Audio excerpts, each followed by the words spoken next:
بسم اللہ الرحمن الرحیم، السلام علیکم۔ آپ دیکھ رہے ہیں چوتھا ستون، میں ہوں جواد فیضی۔ ناظرین، وہ باتیں کیوں کی جاتی ہیں جن پہ عمل نہیں کرنا ہوتا؟ جب فرانس کے اندر حضور اکرم صلی اللہ علیہ وسلم ان کے توہین آمیز خاکے تیار کیے گئے، نشر کیے گئے، تو اس پہ پوری دنیا میں اور اس کے پوری دنیا کے جو مسلمان تھے ان کے جذبات مشتعل ہوئے اور اس پہ رونا آیا، اس پہ نوحہ کنا ہوا گیا اور اس پہ احتجاج کیا گیا۔ پاکستان کے اندر تحریک لبیک پاکستان نے احتجاج کیا۔ جناب رضوی صاحب انہوں نے بھرپور خطابات کیے، دھرنے دیے، اور اس کے بعد وہ اللہ کو جب پیارے ہوئے تو ان کے بیٹے سعد رضوی نے ان کے مشن کو آگے بڑھانے کی بات کی، اور پھر حکومت کے درمیان اور ان کے درمیان معاہدہ ہوا۔ اس کے تحت یہ کہا گیا کہ وزیر اعظم تک یہ بات جائے گی، پارلیمنٹ میں یہ بات جائے گی، اور وفاقی وزیر مذہبی امور پیر نور الحق قادری نے یہ کہا کہ پارلیمنٹ تک یہ بات جائے گی، اور پھر اس کے بعد ہم اس کو بین الاقوامی پلیٹ فارم تک لے کے جائیں گے۔ مگر اس پہ کوئی ایکشن نہ ہوا، کوئی اجلاس نہ ہوا، کوئی بات آگے نہ بڑھی۔ اور اب جب سعد رضوی نے 20 اپریل کو ملک گیر اور اسلام آباد میں خاص طور پہ احتجاج کا، دھرنے کا اعلان کیا، تو آج ظہر کے نماز کے بعد ان کو گرفتار کر لیا گیا۔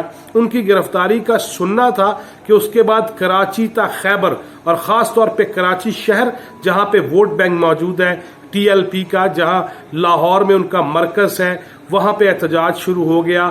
راول پنڈی، لیاقت باغ، پھر بارہ کہو، اس کے ساتھ ساتھ ملک کے دیگر شہروں میں جب احتجاج ہوا اور پورے ملک کی ٹریفک کا نظام درہم برہم ہو کے رہ گیا، ٹریفک جام ہو کے رہ گئی۔ پہلے ہی اس ملک کے کاروباری معاملات کی گاڑی جو ہے وہ کبھی رکتی ہے، کبھی چلتی ہے، چلتے چلتے رک جاتی ہے، معاشی طور پہ بھٹا بٹھا دیا ہے موجودہ حکومت نے اپنی پالیسیز کی وجہ سے۔ وزیر خزانہ پہ خزانہ، وزیر خزانہ پہ خزانہ، تبدیلیاں، کوئی یہ پسند نہیں آ رہا، کوئی آئی ایم ایف کا ہے، کسی نے مہنگائی میں اضافہ کرا دیا، اور ہم یہ صرف بیانات ہی سنتے رہ گئے ہیں۔ لیکن آج جس تحریک کو، اور میں حیران ہوں میڈیا کے حوالے سے، الیکٹرانک میڈیا پہ ایک مذہبی جماعت کے احتجاج کے باعث ملک بھر میں ٹریفک کا نظام جو ہے درم برم ہو گیا۔ ایک مذہبی جماعت، یہ ایک مذہبی جماعت کون ہے؟ کیا کوئی ٹی ایل پی کالعدم تنظیم ہے؟ کیا اس کے بارے میں کسی نے خاص طور پہ کوئی حکم دیا ہے؟ اگر تحریک لبیک پاکستان کے لوگ پارلیمنٹ میں موجود ہیں، اور اس کے ساتھ ساتھ ابھی حال ہی میں ڈسکا الیکشن جس پہ مسلم لیگ نون ابھی شادیانے بجا رہی ہے، اور پی ٹی آئی جو ہے وہ کھوج لگانے کے چکروں میں ہے کہ ہم ہارے کیوں ہیں۔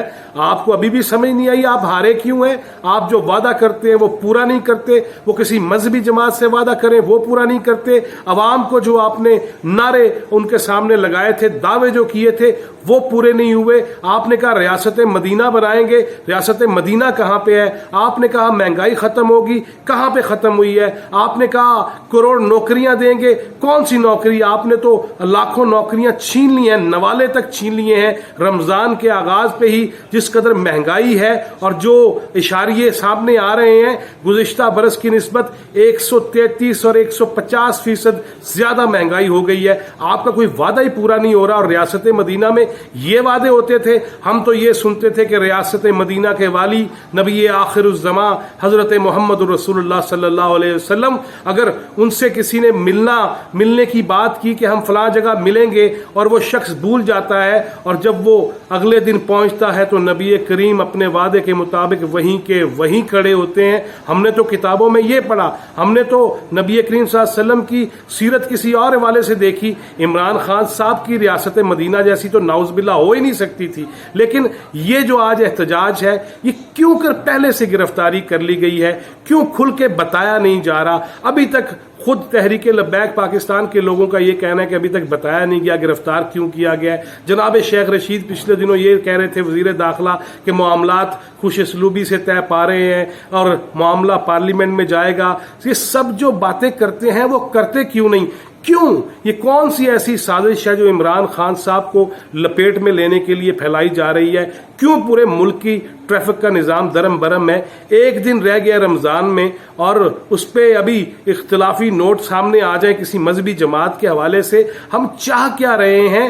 کون کیا چاہتا ہے, ڈوریاں کہاں سے ہل رہی ہیں, اس کی کوئی سمجھ نہیں آ رہی. اور اگر آپ نے فرانس کا سفیر نہیں نکالنا ہے, بڑا ایشو ہے, اس پہ دوسرا نقطہ نظر بھی ہے کہ اگر ہم سفیر نکال دیتے ہیں تو جو فرانس کے اندر اور جو دیگر ممالک کے اندر پاکستانی ہیں ان کا کیا بنے گا. اور تیسرا پوائنٹ آف ویو یہ بھی ہے کہ اگر آج یہاں اوپنلی اناؤنس کر دیا جائے کہ جناب جنہیں جنہیں ویزا لوانا ہے, جنہیں جنہیں جانا ہے انہوں دے گھر, اور باہر کے ملک تو آدھا ملک چلنے کو تیار ہو جائے گا کہ سانو باہر لے جاؤ, تو ہم اب اجتماعی طور پہ کنفیوز قوم تو ہیں ہی, لیکن تحریک لبیک پاکستان کا ایک سٹرانس موجود ہے, ان کی تحریک موجود ہے, ان کے تقاریر اور خطابات موجود ہیں, ان کے آپسی حلف موجود ہیں. ایسی کسی تنظیم کو چھیڑ کے کون سی سازش ہو رہی ہے, کیا کوئی لینا چاہ رہا ہے, کیا کوئی نکالنا چاہ رہا ہے, اس پہ میڈیا کی خاموشی بھی عجیب ہے اور حیران کن ہے.